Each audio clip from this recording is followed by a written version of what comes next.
ECHS यानी कि x serviceman contributory health scheme के तहत होने वाला भ्रष्टाचार एक बार फिर सुर्खियों में। आपको बता दें कि वर्ष 2020 ने हमने ही इस घोटाले का पर्दाफाश किया था कि किस तरह सेना के अधिकारियों और कर्मचारियों के परिवारों को बेहतर इलाज की सुविधा देने के लिए यह स्कीम बनाई गई थी, लेकिन कुछ भ्रष्ट अस्पताल मालिकों, डॉक्टरों और सेना के कर्मचारियों के लिए यह स्कीम वरदान बन गई। एक एक अस्पताल मालिक ने 4-4 अस्पताल खड़े कर लिए और एक एक अस्पताल से 2-2, 3-3 करोड़ रुपए की कमाई हर महीने ये कर रहे हैं। आखिर कहां जाएगा ये देश? ये देश का सबसे बड़ा घोटाला है, यदि यूं कहा जाए तो गलत नहीं होगा। इसको लेकर हमने प्रधानमंत्री नरेंद्र मोदी को भी पत्र लिख दिया है और देश के रक्षा मंत्री राजनाथ सिंह को भी इसकी जानकारी दे दी है कि कौन लोग हैं वो जो लगातार ईसीएचएस स्कीम के तहत लोगों को लूट रहे हैं। पॉली क्लिनिक से ही इनका खेल शुरू हो जाता है, उस पर भी बात करेंगे।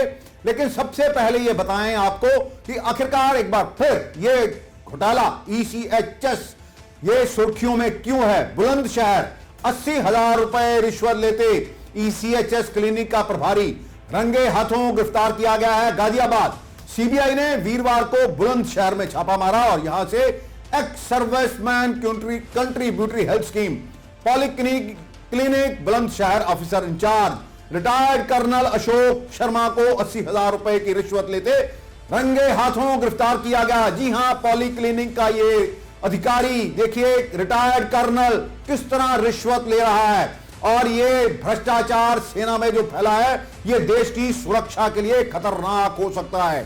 सिविल लोग जो कि ये भ्रष्ट अस्पताल चलाने वाले हैं, जिनका डॉक्टरी पेशे से कोई लेना देना नहीं होता, उन्होंने इस पवित्र पेशे में गंदगी फैला दी है। पैनल के तहत अस्पताल ने एक प्राइवेट कर्मचारी को ईसीएचएस से बिल कराने के लिए एक माध्यम बनाया हुआ था। इस प्राइवेट फर्म के अधिकारी अखिलेश कुमार ने सीबीआई को शिकायत की कि ईसीएचएस क्लिनिक के प्रभारी अशोक कुमार शर्मा जो कि रिटायर्ड कर्नल है, पैनल के चारों अस्पतालों के संचालकों से मरीजों का अप्रूवल देने के नाम पर 1 लाख रुपए की रिश्वत मांग रहा है। यह तो 1 लाख रुपया मांग रहा था, यहां पर अमृतसर में तो ऐसे घूसखोर रिश्वतखोर ईसीएचएस के पॉलीक्लिनिकों में बैठे हुए हैं कि एक एक मरीज को रेफर करने के लिए 20, 25,000, 30,000 रुपया लिया जाता है। अब तो ये एडवांस की मांग करने लगे हैं।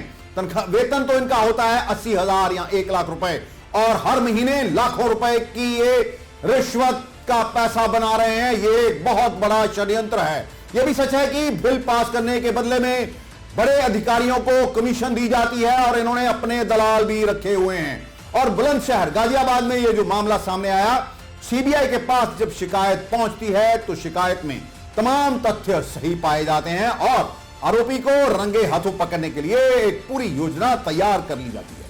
टीम बुधवार को बुलंदशहर पहुंचती है और एक व्यक्ति को अस्पताल का रिप्रेजेंटेटिव बनाकर ईसीएचएस प्रभारी रिटायर्ड कर्नल अशोक कुमार शर्मा के पास भेजा जाता है।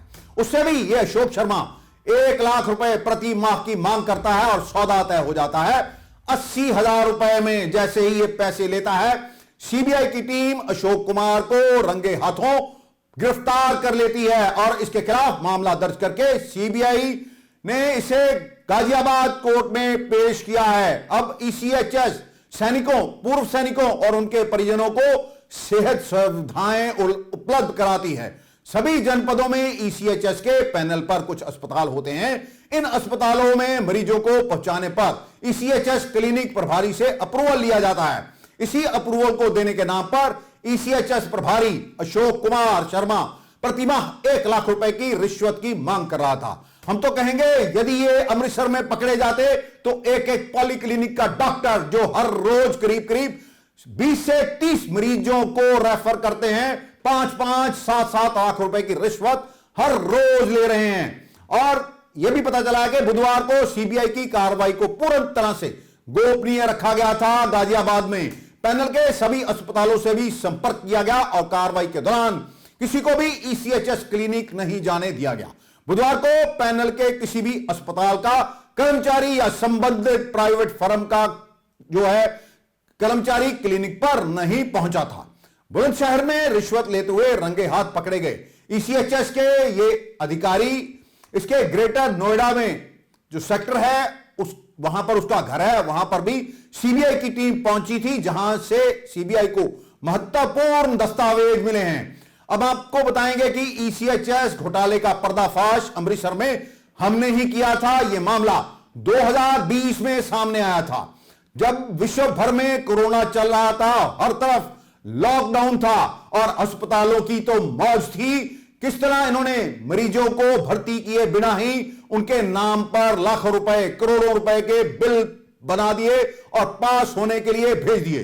इसकी इंक्वायरी सेना के अधिकारियों की ओर से की गई और सेना के अधिकारी ब्रिगेडियर एमडी उपाध्याय ने 300 पेजों की एक विस्तृत जो पूरी रिपोर्ट तैयार की और पुलिस को दे दी कि किस तरह डॉक्टर और अस्पतालों के संचालक इन ईसीएचएस के तहत मरीजों के कार्ड रखकर उनका इलाज करते नहीं, लेकिन करोड़ों रुपए कमा रहे हैं। कुछ ऐसे अस्पताल हैं जो हर महीने 2 करोड़, 3 करोड़, 4 करोड़ रुपए कमाते हैं। सब कुछ पता होते हुए भी आखिरकार केंद्र सरकार इस पर चुप क्यों है, समस्या पर चुप क्यों है? साथ ही अस्पतालों पर जिन मामला दर्ज किया गया था, 7 अस्पतालों पर, जिनमें 25 लोग शामिल थे, व्हाइट कॉलर क्राइम करने वाले इन डॉक्टरों में से किसी की इंक्वायरी लगा ली किसी ने, तो उस समय पुलिस कमिश्नर थे डॉक्टर सुचैन सिंह गिल। उन्होंने मामले की जांच करने के लिए आईपीएस अधिकारी संदीप मलिक को नियुक्त कर दिया।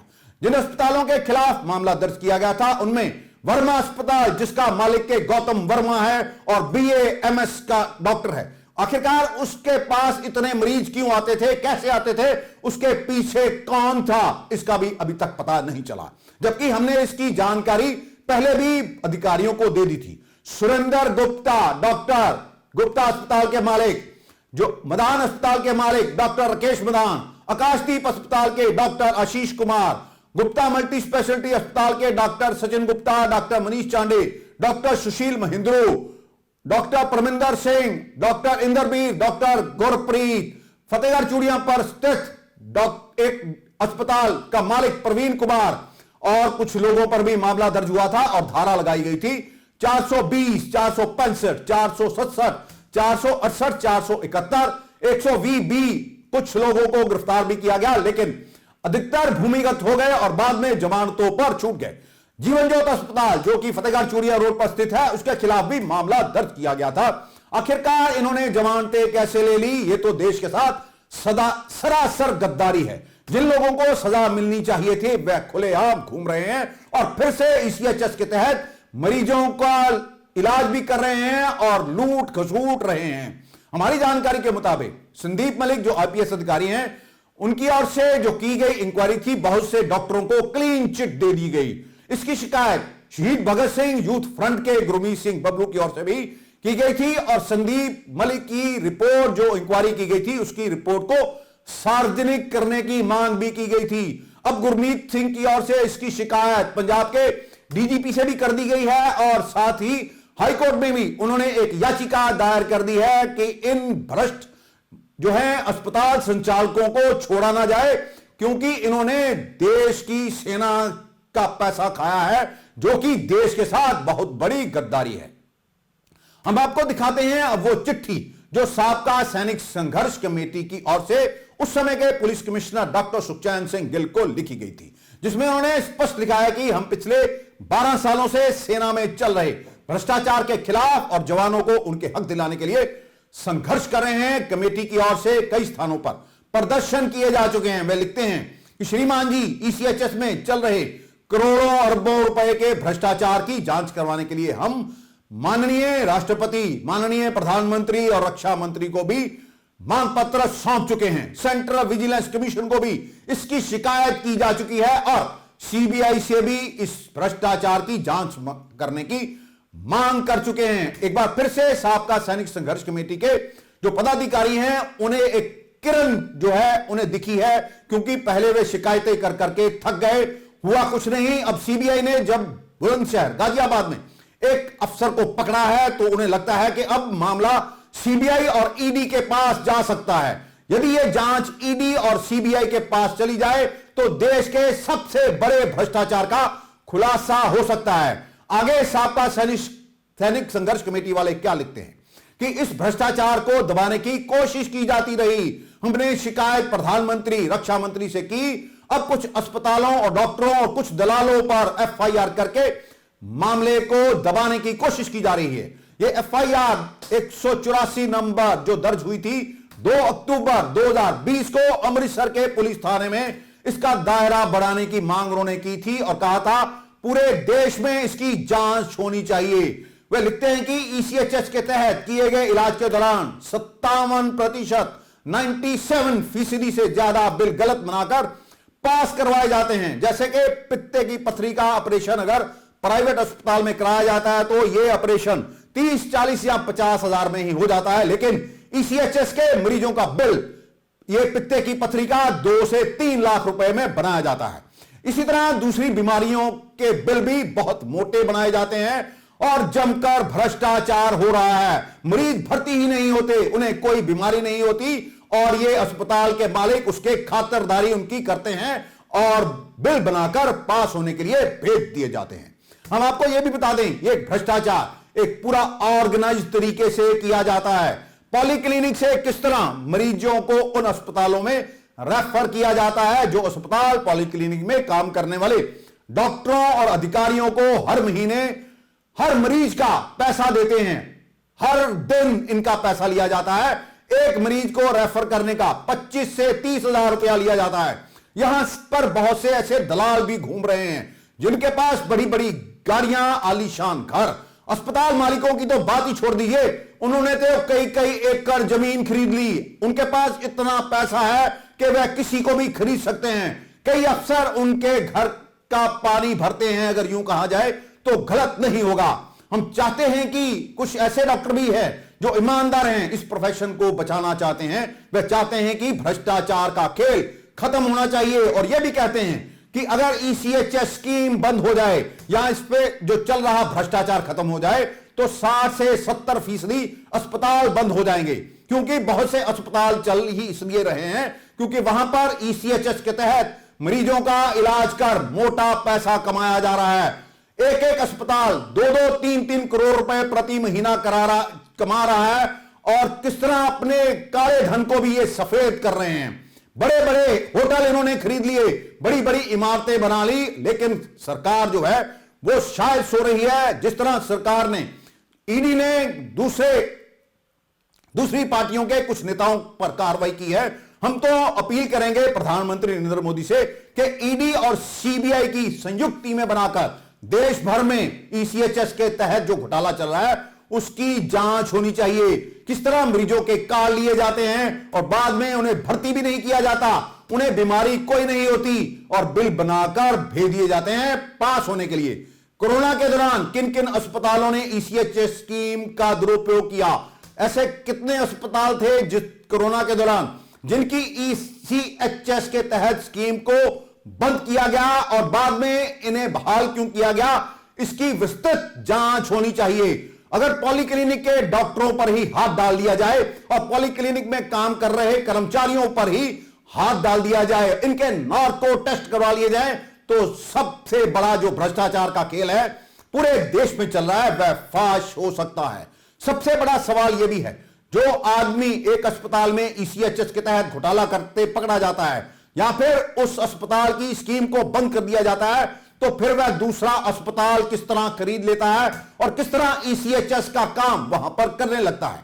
यह बहुत बड़ा सवाल है। इसकी जांच सीबीआई और ईडी से करानी चाहिए। यह भी सच है कि इन भ्रष्टाचारियों की पहुंच बहुत ज्यादा है, क्योंकि एक एक बंदा महीने में 2 से 3 करोड़ रुपए एक अस्पताल में कमा रहा है, काम करना नहीं और पैसे कमाई जाने। यह भी सच है कि दवाओं का बिल भी एक एक मरीज का 2-2, 3-3 लाख रुपए का बना दिया जाता है।